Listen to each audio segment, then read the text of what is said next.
Over the past couple of years that I've been working at Whole Foods, I've noticed it's only gotten worse.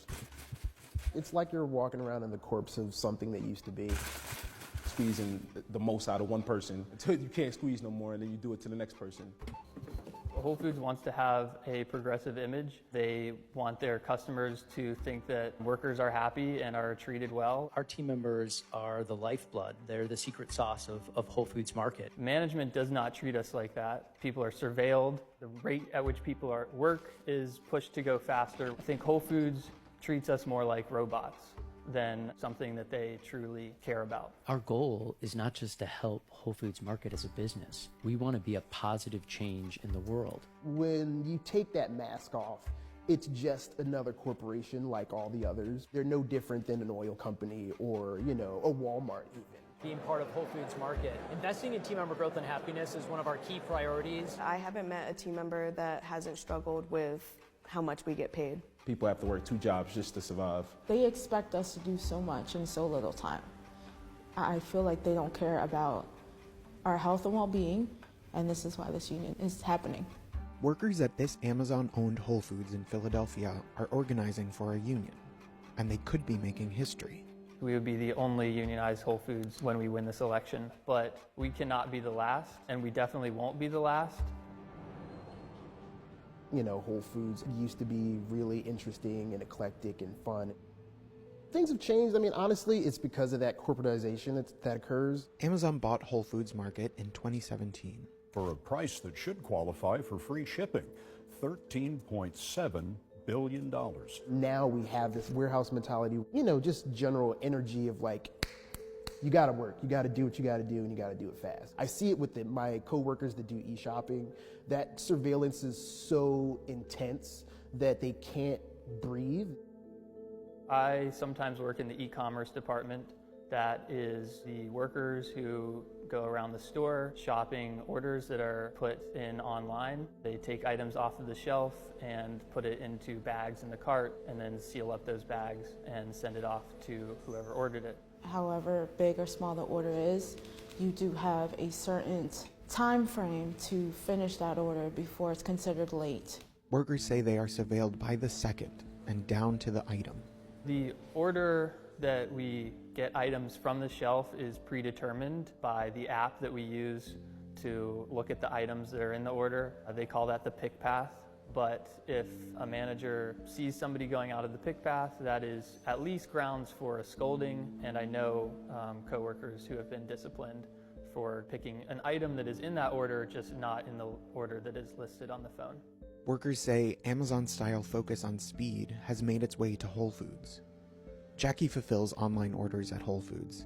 She also works at an Amazon fulfillment center. It's like the same structure, the speed that we have to go to make sure every order is out, whether it be packages or groceries.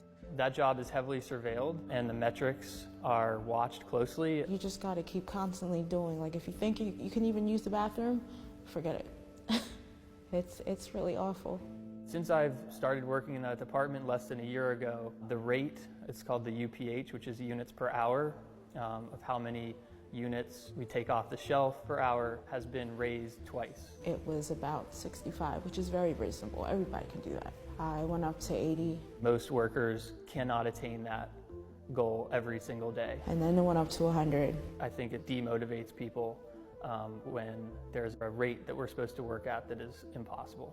I've injured myself. I've gotten hurt personally, just trying to speed at enough pace to just keep my numbers up. Jackie suffered a concussion after hitting her head on an elevator gate while fulfilling an online order. And pretty much knocked the wind out of me because the order I had was due within 45 minutes. I was rushed to get it done. Therefore, I hit my head, and my management was like, well, shop one order and see how you're feeling, and if it gets worse, then you can go home. So that, to me, that was the day where I was like, yeah, they don't give 2 shits. They don't care. A lot of the times it feels like unfair, and it just feels like we're just telling cashiers to go faster, go faster. Piper works as a customer service supervisor. She says cashiers are tracked too. IPM is a metric that basically tracks a cashier on how fast they're bringing out items. Ours is 14 right now, and a cashier has to scan and be in those metrics, or they have a coaching session with us. We think all the time, what is the point of this? Why are we trying to make customers go faster, make our cashiers feel more stressed out? It doesn't align with the values that they tell us that we're supposed to have. I truly believe the reason why customers keep coming back to us, it's the service, the experience, the passion for our products. Because most of our cashiers have to reach this metric of going faster, scanning things, typing in things faster, a lot of the times the interaction with the customer is just very short. I know in my experience, a lot of customers come in there just wanting to chat, or at least how are you? How's your day? You know, I think that's kind of lost with Amazon and Whole Foods right now. I've been feeling like, they've been taking advantage of us more and more lately. It's what you see when businesses grow to the size of monopolies. It's all about control. It's all about making as much profit in as little effort in cost as possible. Ed and Mace work in the produce department. Every single day we get a truck. You're lugging around 40, 50-pound boxes of produce. You pick up a box of broccoli and nobody thinks that it's the worst thing in the world, but it's terrible when the ice in the water goes down your sleeve and hits you in your face. What I do, I sit in the cooler and I put most of the cold stuff up, and I do that about 90% of the time of my shift. It's very physically taxing to the body. Freezing cold still, even when I go home, feet wet, body wet.